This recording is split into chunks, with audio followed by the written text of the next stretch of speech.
नमस्कार, बहुत स्वागत है आपका। न्यूज नेशन देख रहे हैं आप। मैं हूं आपके साथ ज्योति तनेजा भसीन। बुलेटिन में आप बात करेंगे ईरान में सद्दाम हुसैन वाले सर्वनाश की।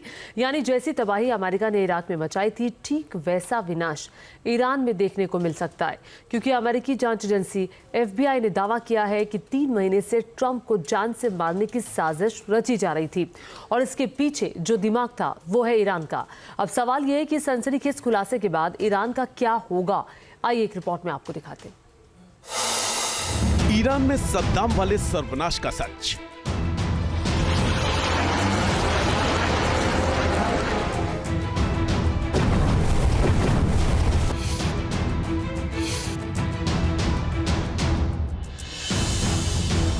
अब क्या होगा?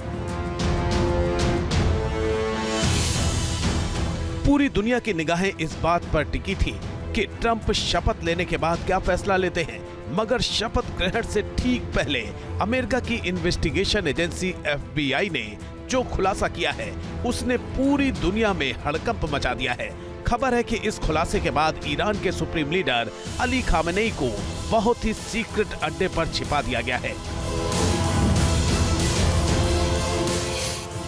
ईरान के राष्ट्रपति मसूद पेजेश्कियन का भी सुरक्षा कवर बढ़ा दिया गया है।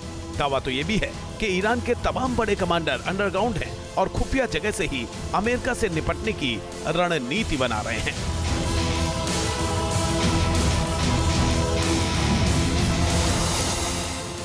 अब सवाल यह है कि FBI ने ऐसा क्या खुलासा किया है, क्यों इस खुलासे के बाद ईरान में दहशत का माहौल बन गया है, और सवाल यह भी है कि अब आगे क्या हो सकता है। तो बड़े ध्यान से देखिए और पूरी डिटेल समझिए। दरअसल अमेरिकी एजेंसी FBI ने साल की सबसे बड़ी ब्रेकिंग न्यूज दी है, जिसमें कहा गया है कि ईरान ने अमेरिका के नवनिर्वाचित राष्ट्रपति डोनाल्ड ट्रंप की हत्या की साजिश रची।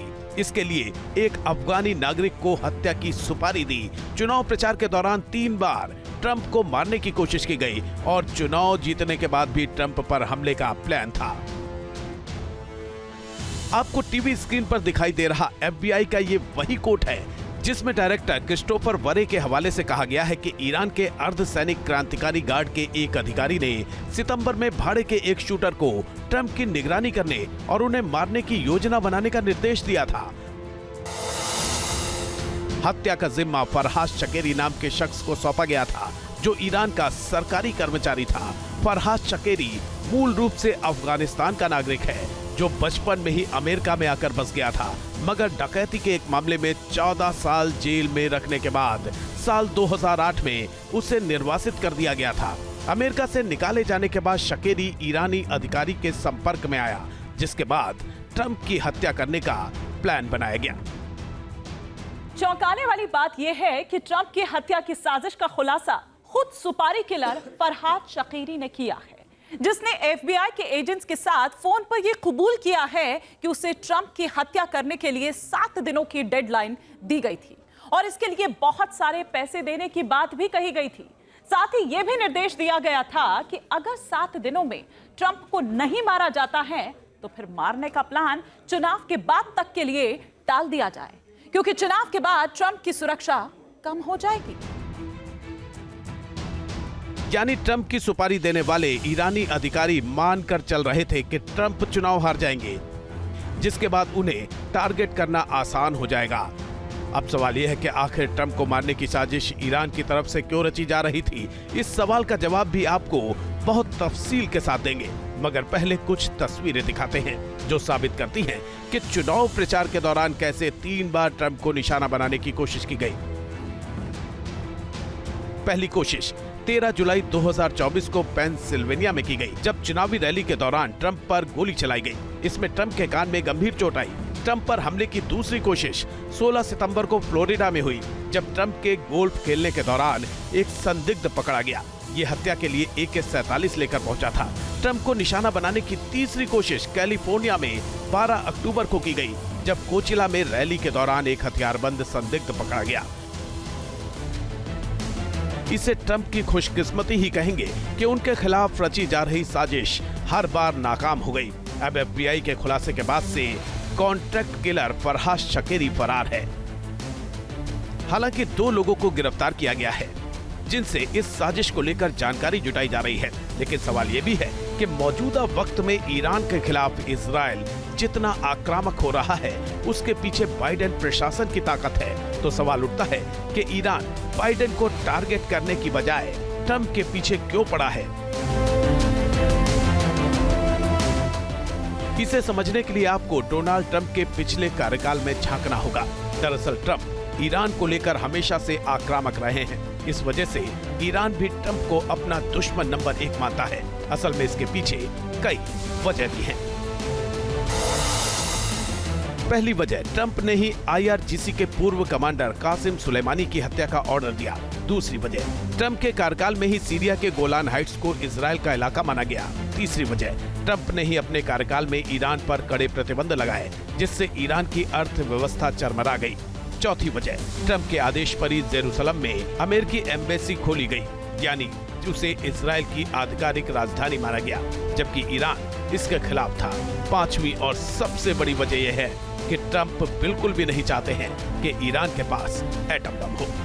अमेरिका की जो खुफिया एजेंसीज हैं, जो लॉ इन्फोर्समेंट एजेंसीज हैं, वो ईरान के खतरों को ध्यान में रखते हुए काफ़ी चौकस रहती हैं। और इसी वजह से फरहाद शकेरी, जो कि अभी ये जो ईरानियन नेशनल है, जो कि वर्तमान समय में इसके ईरान में होने की संभावना है, और एक छद्म तरीके से FBI एजेंट्स ने जिस तरीके से उससे बातें उगलवाई हैं, तो ऐसे में ईरान का जो कनेक्शन है वो राष्ट्रपति ट्रंप के हत्या की साजिश के संदर्भ में भी दिखाई देता है। और उसके अलावा ईरान अन्य US के जो नेशनल्स हैं उनको वो भी टारगेट करने की कोशिश करता है। और इसके लिए इसके संदर्भ में भी ईरान के ऊपर ये जो आरोप है बेहद गंभीर हैं। तो ऐसे में राष्ट्रपति ट्रंप ईरान के ऊपर आने वाले समय में सख्त कार्रवाइयाँ कर सकते हैं। ईरान को लेकर ट्रंप के तेवर कितने तल्ख हैं, इसका अंदाजा इस बात से लगा लीजिए कि 1 अक्टूबर को जिस वक्त ईरान ने इजराइल पर 200 मिसाइलें दागी थी, उसी वक्त ट्रंप ने बयान दिया था कि इजराइल को ईरान के तेल ठिकानों और न्यूक्लियर साइट पर हमला कर देना चाहिए, जबकि मौजूदा बाइडेन प्रशासन इसके लिए तैयार नहीं था। साफ है कि व्हाइट हाउस में पहुंचते ही ट्रंप ईरान के खिलाफ कई बड़े फैसले ले सकते हैं। इसमें सबसे बड़ा फैसला तो ईरान की अर्थव्यवस्था को रसातल में पहुंचाने का हो सकता है, क्योंकि जिस दिन चुनाव के नतीजे आए और ट्रंप को बहुमत हासिल हुआ, उसी दिन ईरान में $1 अमेरिकी की कीमत 7 लाख रियाल के पार पहुंच गई थी। इससे संकेत मिलते हैं कि ट्रंप ना तो सामरिक लिहाज से ईरान के लिए ठीक है और न ही आर्थिक लिहाज से। आपको बता दें कि मौजूदा वक्त में ईरान 18,96,823 बैरल प्रतिदिन कच्चे तेल का निर्यात कर रहा है। इसका बड़ा खरीदार चीन है, जबकि ट्रंप के पिछले कार्यकाल में कड़े प्रतिबंधों की वजह से ईरान 10 लाख बैरल प्रतिदिन से भी कम कच्चे तेल का निर्यात करता था।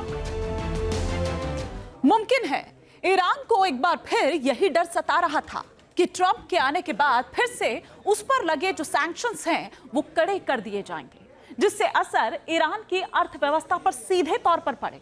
एक्सपर्ट्स भी इस बात को मानते हैं कि ईरान पर प्रतिबंध कड़े कर कर ट्रंप एक तीर से 2 शिकार करने की कोशिश कर सकते हैं।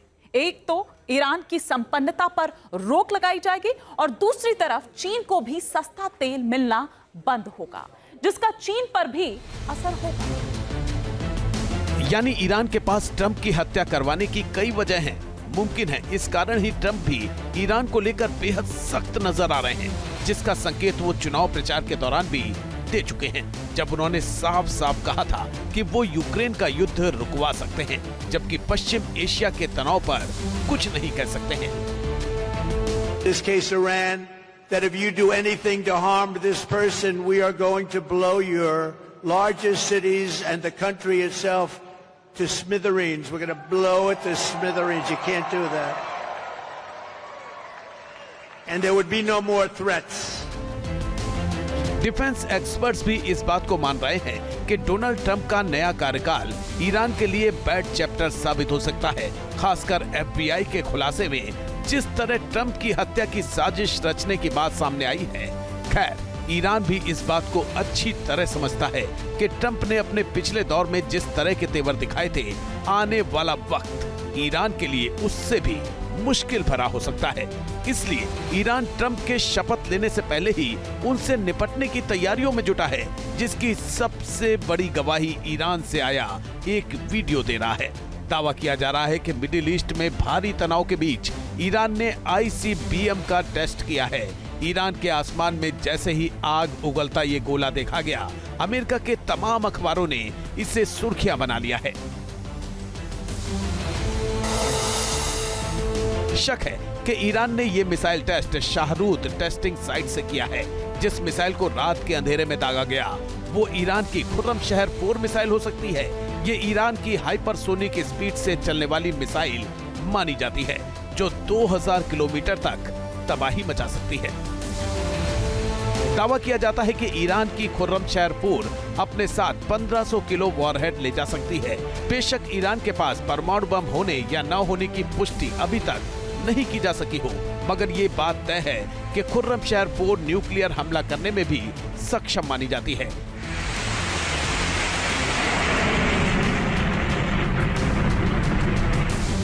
ईरानी एक्सपर्ट बताते हैं कि इस मिसाइल का निशाना इतना सटीक है कि ये अपने टारगेट के 30 मीटर के दायरे में गिरती है। करीब 13 मीटर लंबी इस मिसाइल को लॉन्चिंग के दौरान ही खत्म किया जा सकता है, क्योंकि जब ये अपने टारगेट की तरफ बढ़ती है, यानी टर्मिनल स्टेज में, इस मिसाइल की स्पीड 20,000 किलोमीटर प्रति घंटा हो जाती है।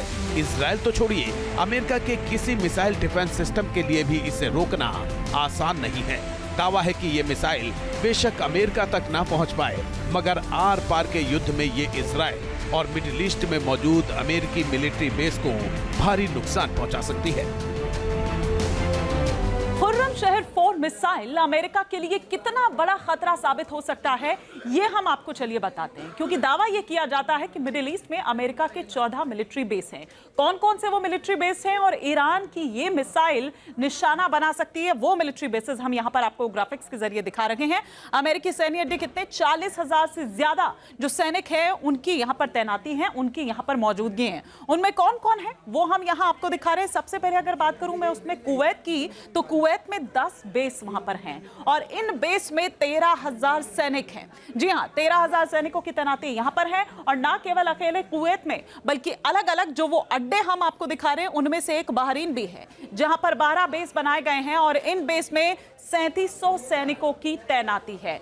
और इसके अलावा सऊदी अरब की अगर बात करें तो सऊदी अरब में भी 10 बेस उसके हैं और 3000 सैनिक यहां पर मौजूद हैं।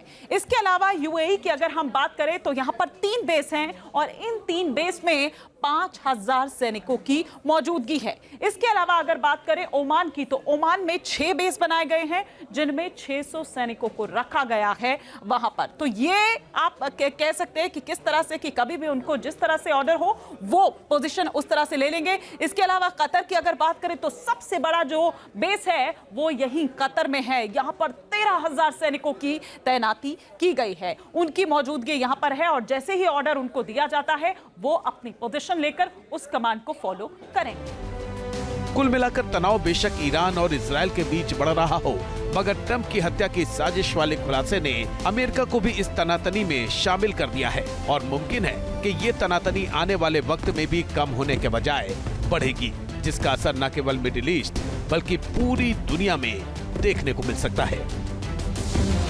Team news nation. News nation अब व्हाट्सएप पर खबरों की ताजा अपडेट के लिए न्यूज़ नेशन के इस QR कोड को स्कैन करें।